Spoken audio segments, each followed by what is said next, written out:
Jay. And I'm Luna. And this is Roxy. Welcome to our tiny home. This is a channel we've created so you guys can see the build process that we started back in March, towards the end of March, beginning of April. If you recall, there was a lot of snow and a lot of cold that happened between December and the end of February here in 2021, as if 2020 wasn't bad enough. And it was a long process that we went through, a lot of building, a lot of blood, sweat, and tears, a lot of recovering, personally for me, because I had gotten COVID last December. And we just want you guys to be able to see what it's like when we built the house, what it was like afterwards, and what we have left to fix. Yeah, this is a tiny home that I poured a lot of my own personal blood, sweat, and tears into. I spent, how many months did I work on this? It was like a 4.5-month project. It felt like an eternity.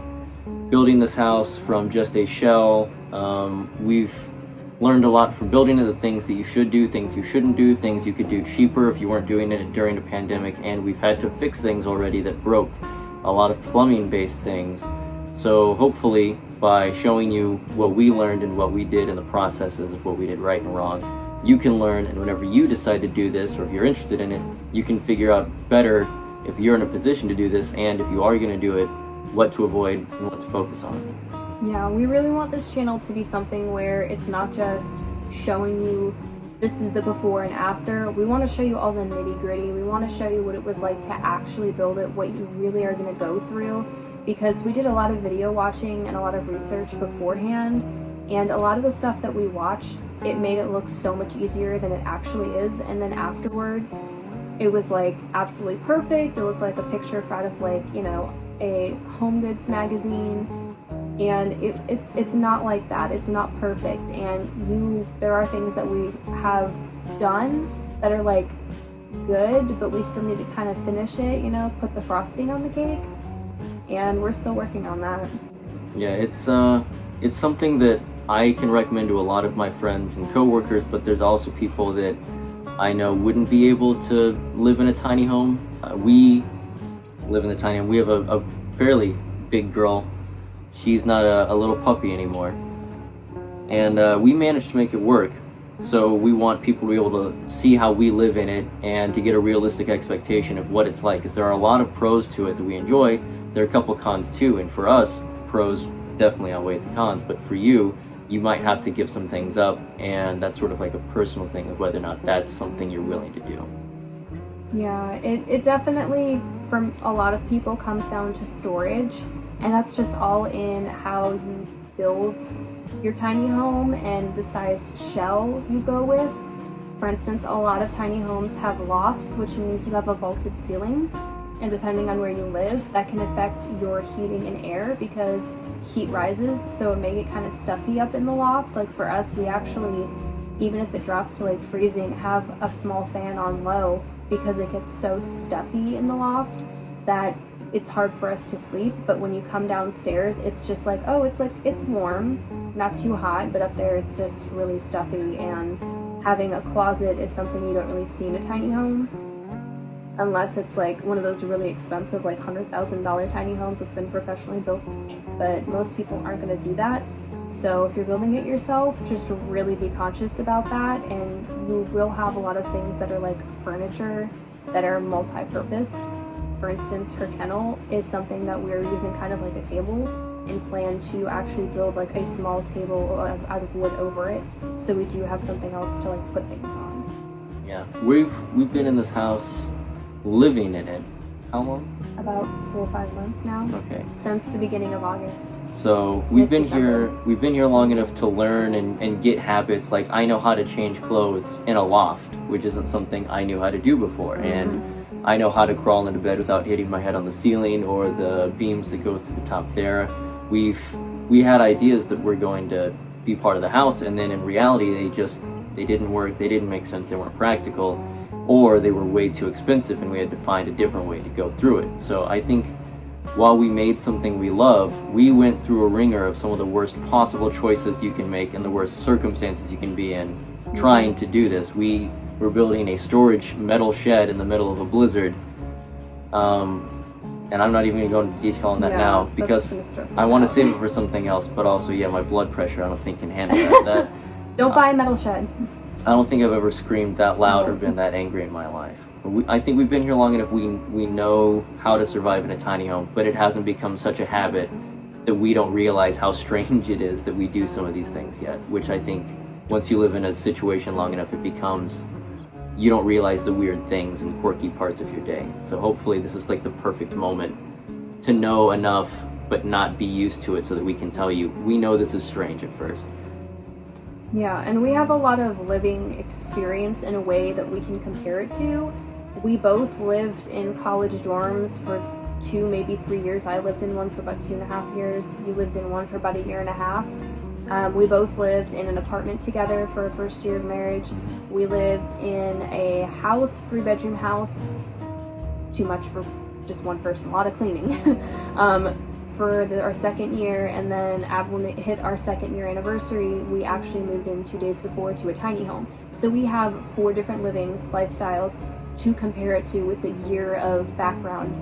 And of course, growing up, we lived in houses, so Well, it's like plus, we know. I also have experience in the barracks, which is another confined Yeah. space that has very limited customization and you need to fit a lot in a small space. Yeah, I think one of the biggest pros for me is not having to worry about furniture, because as soon as you move into a bigger space, you now need a ton of furniture to fill it up, and then it's furniture that doesn't get used, so don't have to worry about that.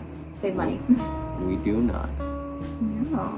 And something that a lot of people, I've actually seen comments on other people's videos or posts, it's like, you can't have more than one dog, you can't have big dogs in tiny homes. This is a huge misconception, because a tiny home is basically like a cabin where there's the equivalent of 1 bedroom, a bathroom, a small living room, dining room space, and then a tiny kitchen or kitchenette. And that's basically what it is. Think of it as like a hotel suite, or a studio apartment, or a dorm room. That is what you're living in. So yes, you can have a dog. And she's a big girl, she's 70 pounds, and she's somewhere between medium and large size, like dog apparel. And she loves it. This is the most relaxed we've ever seen her compared to an apartment and a house. So I say yes, you can, and you can definitely have more than 1 dog.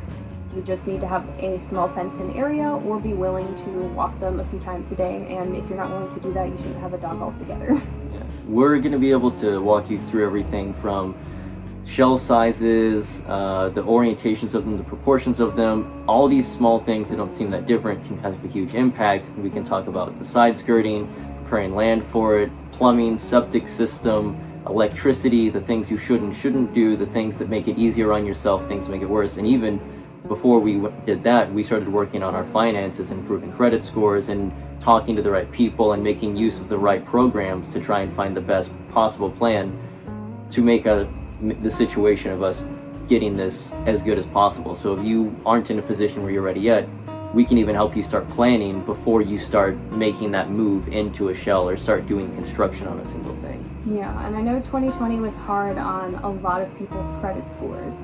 But if you spend the next year kind of building up your credit score and trying to make sure your finances are stable, I think it's very doable.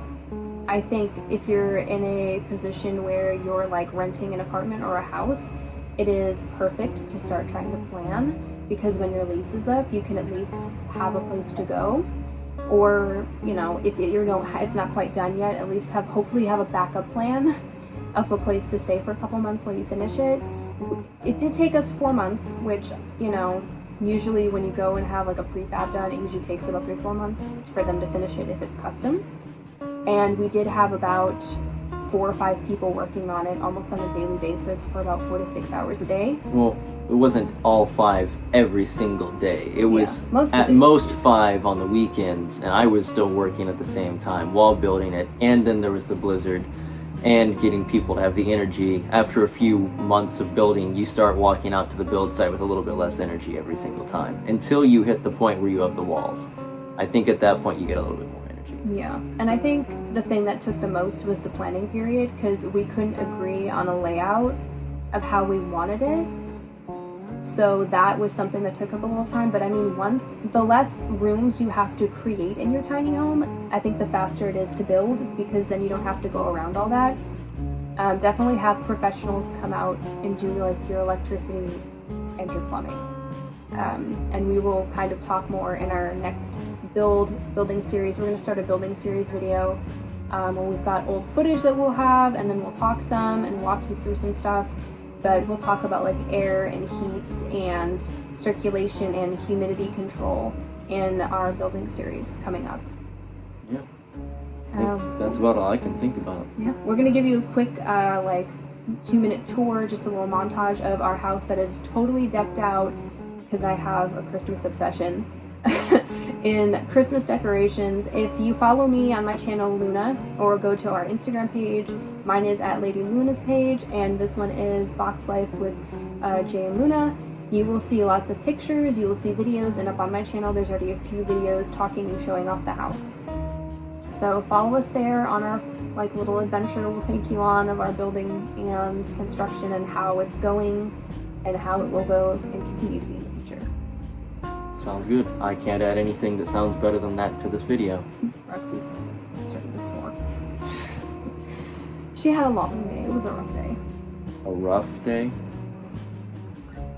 Alright, you guys, enjoy this little mini tour of our house.